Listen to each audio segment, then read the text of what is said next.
주의 복입니다.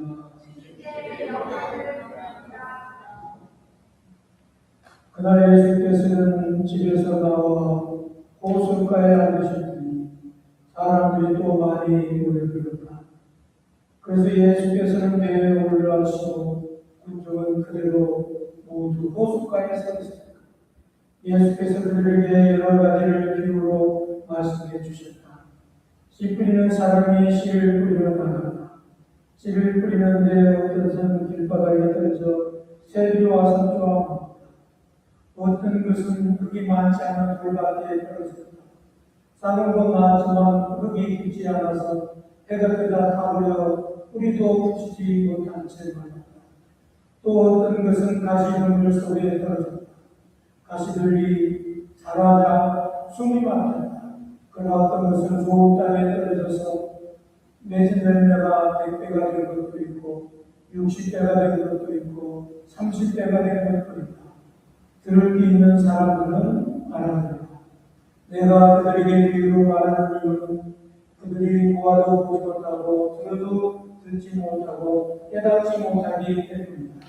이사야가 일찍이 너희는 듣고 또 들어도 알아듣지 못하고 보고 또 보아도 알아보지 못하리라. 이 백성이 마음에 문이 닫고 귀가 막고 눈을 감은 탓이니 그렇지 않다면 그들이 눈으로 보고 귀로 듣고 마음으로 깨달아서 마침내 다 온전케 고침을 받으라고 말하지 않았구나. 그러나 너희는 눈을 볼 수 있으니 행복하고 귀를 들을 수 있으니 행복하다. 나는 분명히 말한다. 많은 여행자들과 의인들이 너희가 지금보다 보는 것을 보려고 애쓰나 보지 못하였고 너희가 지금 듣는 것을 들으려고 했으나 듣지 못하였다. 이제 너희는 씨 뿌리는 사람의 비유가 대화한 것을 들어보라. 누구든지 하늘나라에 관한 말씀을 듣고 깨닫지 못한 때에 악한 자가 와서 그 마음에 뿌려진 말씀을 빼앗아간다. 길바닥에 떨어진 것은 바로 어떤 사람, 이런 사람을 보고 말하는 것이다.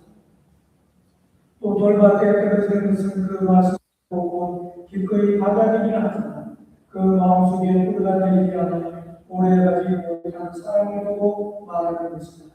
그런 사람은 그 말씀 때문에 환난이나 박해가 닥치면 또 넘어지고 만다.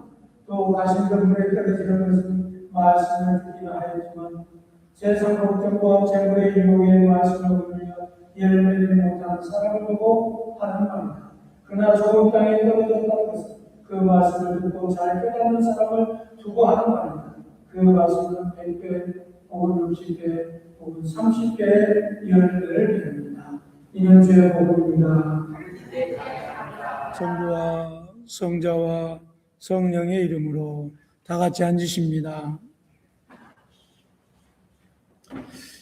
네, 오늘 아침에는 우리의 연약함 속에 자라나는 그리스도의 생명이라고 하는 제목으로 말씀을 같이 나누도록 하겠습니다. 구경꾼들은 꽃을 보고 기뻐합니다. 그러나 농사꾼은 열매를 보고 기뻐합니다. 농부는 씨를 뿌린 후에 매일 보이지 않는 땅 속에서 생명이 자라나고 있음을 믿습니다. 성경도 이렇게 말합니다. 고린도전서 3장 6절에 나는 심었고 아볼로는 물을 주었으되 오직 하느님께서 자라나게 하신다. 그렇습니다. 우리의 생명을 자라나게 하시는 이는 하느님이다라고 하는 것입니다. 여러분, 포도나무에 포도송이가 붙어 있잖아요. 그러면 그 포도송이가 자신 스스로가 성장하고 또 많은 당도를 내기 위해서 몸부림치지 않습니다. 그냥 포도나무 가지에 매달려 있기만 하면 원 줄기에서 끌어올리는 수분과 영양분이 그 줄기까지 공급이 돼서 포도송이는 스스로가 아니라 자라게 되어진 것을 우리는 볼 수 있습니다. 그렇습니다. 우리는 우리 스스로가 신앙이 성장하고 싶어하고 우리 스스로 성령 충만함을 강구하고 있지만 우리 스스로 되어진 것은 아무것도 없다는 거예요. 단지 우리가 예수님 안에, 예수님이 우리 안에 있으면 스스로 노력하지 않아도 저절로 성장하고 저절로 하나님과 교통하고 하나님과 동행하는 삶을 살 수 있게 되어진다라고 하는 겁니다. 그래서 신앙생활 하면서 우리 스스로 노력해서 될 수 있는 게 있다고 많은 사람들이 착각하는데 그게 아니고 그냥 하느님 안에 있으면 되는 거예요.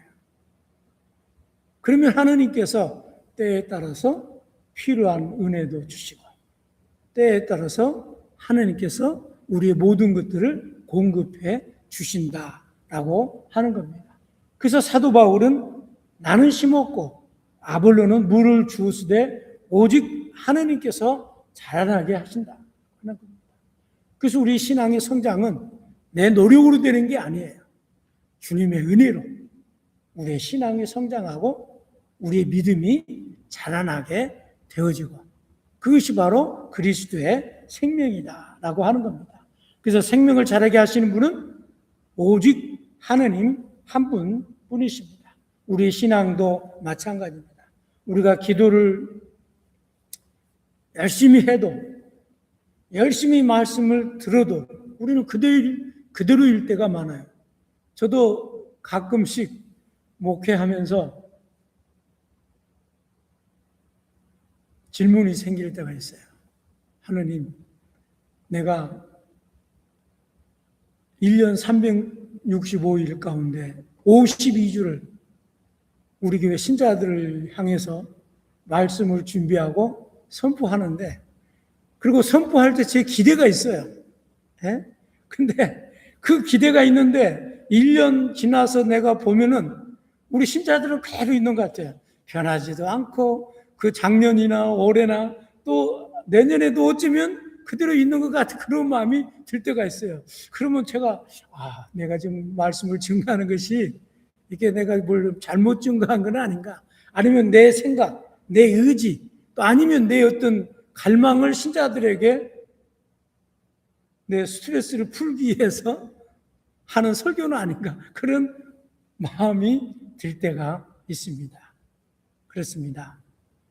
그런데 나 자신도 그대로인 것처럼 느껴질 때가 있지만 그러나 주님은 말씀하십니다. 빌립보서 1장 6절 보니까 너희 안에 착한 일을 시작하시는 이가 그리스도 예수의 날까지 이루실 줄 우리는 확신하노라. 그렇습니다. 내 안에 계신 그리스도께서 나를 다스리시고 나를 움직이시고 나를 믿음 안에서 성장하게 하신다. 그래서 지금은 내가 변한 게 없는 것 같이 보이고 지금 믿음이 있는 사람인지 없는 사람인지 내 자신도 모르게 느껴지지만 여기 보니까 예수님이 오시는 그날 그때 알게 됩니다. 내 믿음이 아무것도 아닌 줄 알았는데 믿음의 사람이었구나. 저는 시골에서 성장했기 때문에 콩나물을 어머니가 시루에다가 물을 부어가지고 콩나물을 자라는 게 나는 것을 봅니다. 시간이 날 때마다 어머니는 그 시루동이를 열고 수건으로 덮어놔요. 열고 나서 물을 줍니다. 근데 그 물이 다 빠져요. 또 물을 줍니다. 또 물이 빠져요. 그런데 어느 날 보면 콩나물은 쑥 자라나서 맛있는 반찬으로 밥상에 올라오는 것을 봅니다. 여러분, 콩나물의 시루에 물을 주면 물이 다 빠진 것 같지만 그러나 그 남은 그 물이 콩나물을 자라게 하는 것처럼 우리가 매주 말씀을 듣고 성경 공부를 하고 그러면서도 내 자신이 변화가 없고 그러면서 내 자신의 확신이 없게 느껴지지만 그러나 나도 모르는 사이에 성령님께서 우리의 믿음을 성장하게 해주십니다. 그런데 언제 하느냐? 평상시에는 몰라요. 근데 어려운 일이 닥치게 되면 그때 가서 이게 바로 믿음이었구나.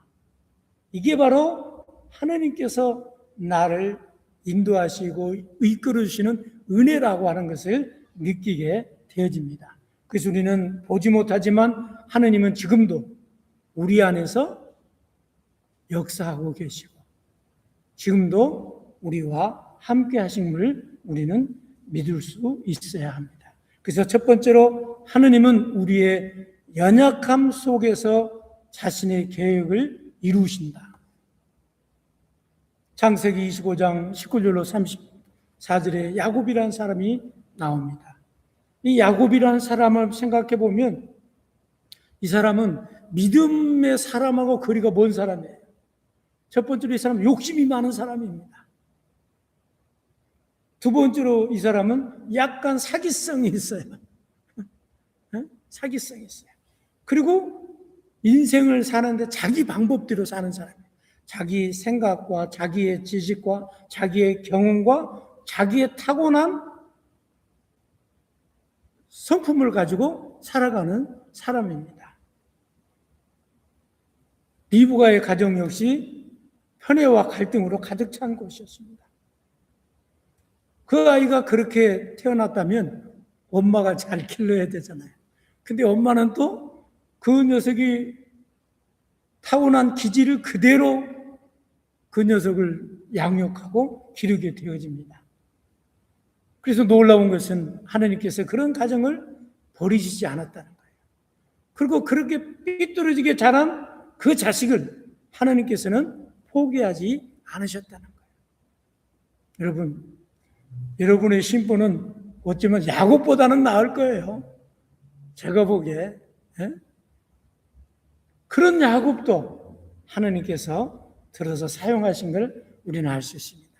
하나님께서는 리브에게 이렇게 말합니다. 창세기 25장 23절에 큰 자가 어린 자를 섬기리라. 그렇습니다. 사람은 장자에게 관심이 많습니다. 그러나 하느님은 은혜의 길을 선택합니다. 이것이 바로 복음입니다. 성경은 또 이렇게 말합니다. 로마서 11장 29절에 하느님의 은사와 부르심에 후회함이 없느니라. 하나님께서는 우리에게 베푸르신 은혜, 어떤 사람에게 그 은혜를 베푸렸다 할지라도 그에 대한 베푸심에 대한 후회가 없다는 거예요. 여러분 어떻게 생각하세요? 나보다 신앙생활 잘못하고 또 제가 신앙생활하는 크리스찬인가 우리가 믿기 어려운 친구들이 있어요. 그럼 우리는 이렇게 생각합니다. 하나님은 과연 살아계신 분이신가? 어떻게 저런 사람에게도 크리스찬이라고 하는 이름을 달고 살 수 있는 은총을 주셨는가? 그러나 하나님은 우리가 그렇게 바라본 그 사람에게 주신 그 은총이 후회 없으시는 은총이라는 거예요. 그래서 디모데 2장 13절에 우리가 미쁨이 없을지라도 주는 항상 미쁘시니 자기를 부인할 수 없느니라. 그렇습니다. 우리가 실수하고 잘못하고 오히려 하느님 앞에 미쁨을 받은 짓을 했다 할지라도 하느님은 끝까지 우리를 기뻐하시고 우리를 자녀 삼으시고 하느님의 백성으로 인도하시고 이끌어 주시는 분이심을 우리는 알 수 있습니다. 그렇습니다. 우리가 흔들려도 하나님의 약속이 흔들리지 않습니다. 하나님의 역사는 완전한 사람을 통해서 이루어 가시는 것이 아니라 은혜를 붙드는 사람을 통해서 이루어 가십니다. 여러분 완전하려고 노력하지 마세요. 은혜를 붙으세요.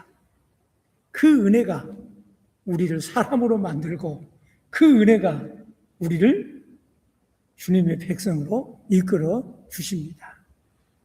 두 번째로 우리 실패보다 크신 하나님의 그리스도의 생명임을 우리는 깨달아야 됩니다.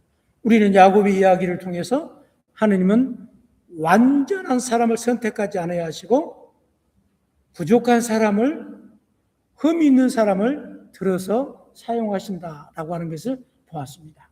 이제 로마서 8장 1절부터 11절에 보면 그 이유를 분명하게 설명해 주십니다.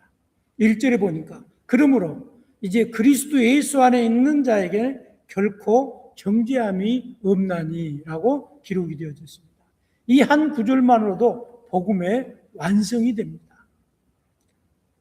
우리 자신은 우리 스스로가 정죄합니다. 왜 나는 신앙생활을 하면서도 계속 넘어질까? 왜 나는 방금 기도하고 방금 은혜를 받았는데도 불구하고 실패할까? 그러나 하나님의 말씀은 결코 정죄함이 없다는 거예요. 왜 그렇습니까? 예수님께서는 이미 십자가를 지심으로 인해서 우리의 모든 죄를 담당해 주셨어요. 과거의 죄, 현재의 죄, 그리고 앞으로 미래의 죄까지 하나님께서는 우리의 모든 죄를 담당해 주셨습니다. 그래서 우리가 예수 그리스도 안에 있는 사람에게는 결코 죄 때문에 정죄함을 받지 않는다라고 하는 것입니다. 믿어지세요? 믿어지지 않아도 믿으셔야 돼. 이게 하나님의 은혜니까. 하나님은 우리의 심보와 달라요. 여러분이 가지고 있는 속 좁은 심보와 다릅니다. 그래서 요한일서 1장 9절을 보니까 만일 우리가 우리 죄를 자백하면 그는 미쁘시고 의로우사 우리 죄를 사하시며 모든 불의에서 우리를 깨끗게 하실 것이요 라고 기록이 됐습니다. 그렇습니다. 우리가 잘못하고 지은 죄를 주님 앞에 고백하기만 하면 그분께서는 우리의 죄를 용서해 주십니다. 가끔 신자들 간에 문제가 있을 때가 있어요. 그러면 제가 당신이 먼저 가서 사과하십시오. 사과를 했는데 그 당사자가 아직 준비가 안 돼가지고 안 받아준다는 거예요. 그래서 오히려 사과하러 가가지고 더 마음에 상처를 받아가지고 와가지고 마음이 다쳐가지고 저 사람이 교회를 안 나오든지 내가 교회를 안 나오든지 둘 중에 하나 해야지 둘 다 나오기는 힘들다는 거예요. 그런데 우리 주님은 우리가 어떤 죄를 지었다 할지라도 주님 앞에 고백하기만 하면 주님은 아무 말 없이 넓은 가슴으로 사랑한다고 품어주시고 우리를 주님의 은혜 가운데 초청해 주십니다. 그래서 고린도후서 12장 9절을 보니까 내 은혜가 내게 족하도다. 이는 내 능력이 약한 데서 온전하여 칩니다. 문제는 뭐냐? 여러분 주님 앞에 나와서는 고개 쳐들지 마세요. 잘난 체 하지 마세요. 거룩한 척 하지 마세요. 주님 앞에 나와서는 나의 연약한 것만 자랑하고 나의 나약한 것만 고백하고 그러면 주님은 연약함을 고백하고 나약함을 고백하고 단점과 약점을 고백하는 사람을 결코 물리시지 아니하시고 다 받으시고 주님께서 우리를 이끌어 주신다라고 하는 것입니다. 그래서 우리의 연약함이 곧 하나님의 능력이 머무는 자리가 되는 거예요. 성경에 보세요. 하나님께서 쓰임받는 사람들이 연약하지 않는 사람이 누가 있었는가? 성경에 기록된 인물들 중에서 완벽한 사람은 단 한 사람도 없습니다. 다 단점이 있고 약점이 있고 어떤 사람은 성격이 급한 사람도 있고 어떤 사람은 게으른 사람도 있고 각양각색의 사람들이 하느님 앞에 쓰임을 받았어요. 근데 그 사람들 중에서 완벽해서 하나님 앞에 쓰임받는 사람은 단 한 사람도 없다는 거예요. 여러분 이거 완벽해서 여러분이 크리스찬이 된 건가요? 완벽해서 여러분이 하나님의 자녀가 된 건가요? 아니랍니다. 그래서 사도 바울이 말합니다. 생명의 성령의 법이 죄와 사망의 법에서 너를 해방했다. 이제는 우리가 예수 그리스도를 믿고 거듭난 사람은 생명의 성령의 법이 우리를 주장하는 거예요. 그러니까 더 이상 우리는 율법 안에서 내 자신을 휘벼파면서 너는 왜 이 정도밖에 못하느냐, 너는 왜 이렇게밖에 못 사느냐라고 자기 자신을 핍박할 이유가 없어요. 생명의 성령의 법이 우리를 해방시켰기 때문에 그렇습니다. 그래서 우리 안에는 죄법과 생명의 성령의 법이 있는데 이것이 바로 하느님의 은총 가운데서 우리는 더욱 성령께서 우리를 더욱 강하게 역사하시기 때문에 그렇습니다. 이것이 바로 신앙이고 이것이 바로 생명이 죄보다 더 크게 역사한다라고 하는 사실을 우리는 깨달아야 알아야 됩니다. 그래서 우리가 갈라디아 2장 20절 지난주에도 봤습니다. 이제 내가 사는 것이 아니요 오직 그리스도께서 내 안에 사신 것이다. 신앙의 성숙은 내가 강해서가 아니라 그리스도께서 더욱 내 안에서 살아 역사하시기 때문에 그렇습니다. 마지막 세 번째로 그리스도의 생명은 좋은 마음에서 자랍니다. 마태복음 13장 1절에서 23절에 예수님은 씨 뿌리는 비유를 통해서 우리에게 말씀하고 있습니다. 씨앗은 모두가 같습니다. 어떤 씨앗이든 그 안에는 생명이 있기 때문에 그렇습니다. 문제는 땅에 있습니다. 좋은 땅에서는 좋은 열매를 맺을 수 있습니다.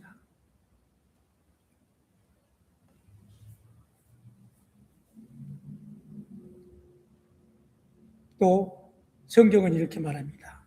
야고보서 1장 22절에 너희는 말씀을 행하는 자가 되지 말고 듣기만 하여 자신을 속이는 자가 되지 말라. 또 시편 119편 105절에 보니까 주의 말씀은 내 발의 등이요 내 길의 빛이니이다. 말씀은 우리 마음에 품을 때 생명은 반드시 자라나게 되어져 있습니다. 예수님께서 말씀하십니다. 요한복음 12장 24절에 한 알의 밀이 땅에 떨어져 죽지 않으면 한 알 그대로 있고 죽으면 많은 열매를 맺는다. 그렇습니다. 신앙생활은 뭐냐? 끊임없이 내 자아를 깨뜨리는 일인 거예요.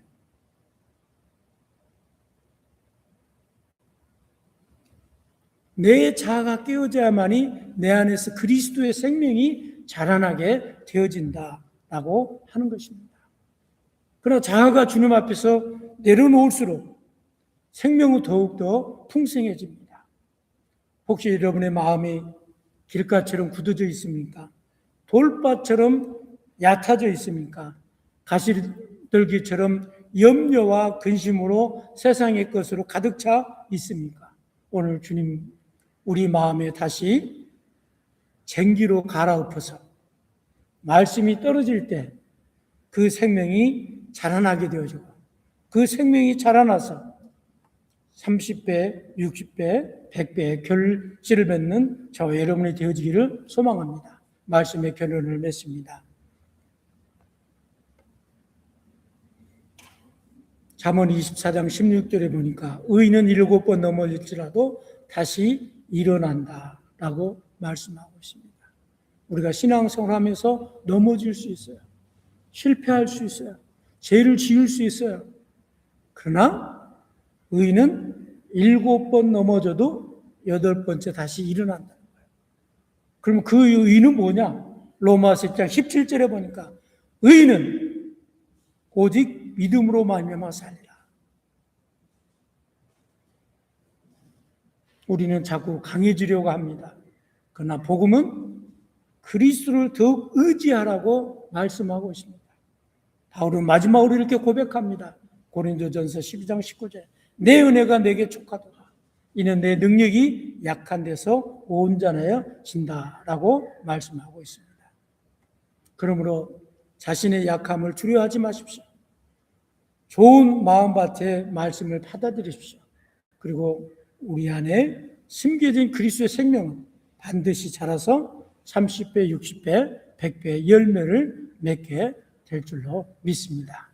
성부와 성자와 성령의 이름으로.